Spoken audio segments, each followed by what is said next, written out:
My name is Janine Silcock. I'm the principal at Ballina Coast High School. In 2015, the Minister for Education announced the building of a new school in Ballina.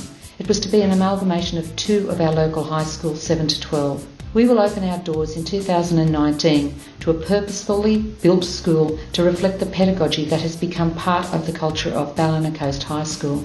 The design of this has been a culmination of a few years' work that we see growing into the future. We want to grow together to create futures for our students.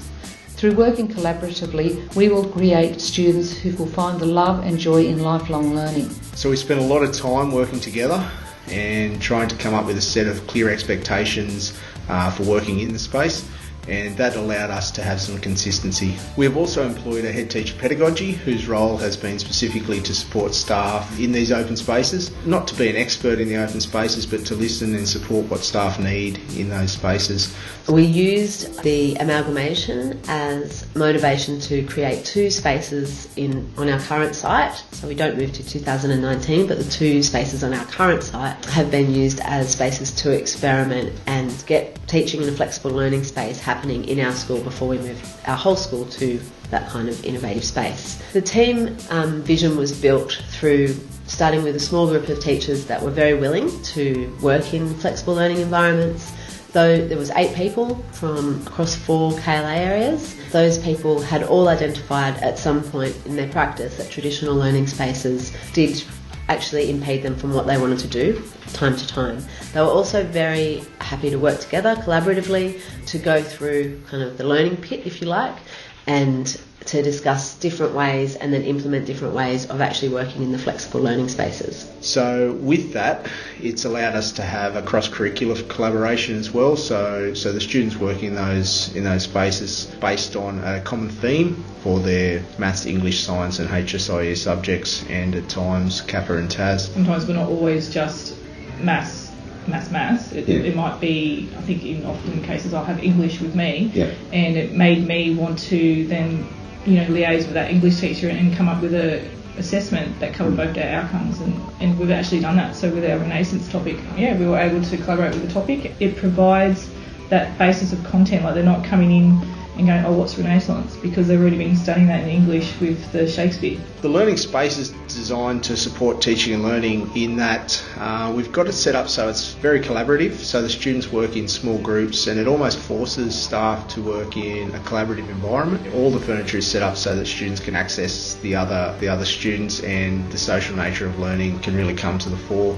Working in a group in an open space where you can choose comfy seats and choose an area that everyone likes. But some people work better with friends and they can be like, oh, how did you work it out? Like, I don't know. Technology has been used to support teaching and learning in the space. Because it is open, we do rely on the technology to actually enable kids to access their learning. The teachers can assign you things on Google Classroom for you to do. Works on your phone, your laptop, your iPads, you can even your iPods. You can access it from anywhere. As long as you have a connection to Wi-Fi and to the Google Classroom and you know your password. As part of the space, not only do we have collaborative structures, but we also have areas where students can work independently, quietly, as well as furnishings that allow students to work in a more comfortable environment. Space for the people who would like to kind of work on their own and kind of make sure they're getting everything right and keep kind of quiet. The students have been involved in a lot of choice on this, and they've fed back to us what is actually supporting their learning the best. So areas that, as we've designed the space, areas that have come up that have been less productive based on kids' information, that's really allowed us to design our spaces moving forward. Teacher practice has been supported through that by those people being given time and resources to work together in the initial stages, and then in the second year of using the flexible learning spaces on our current site, we've brought more people into the space, so now we're up to about 25 staff that are working across those spaces. Some of the ways that teacher practice has been supported has been through team teaching, through setting up consistent goals across the two spaces, and through staff workshops. The students have been involved in the planning through discussing what the rules and expectations should be around using flexible learning spaces. They are involved through the choices they get. They get regular opportunities to feedback through surveys, and as do their parents. At first I was a little bit like I wasn't too sure about it, but now that I've started it, I love it so much more. It's way easier.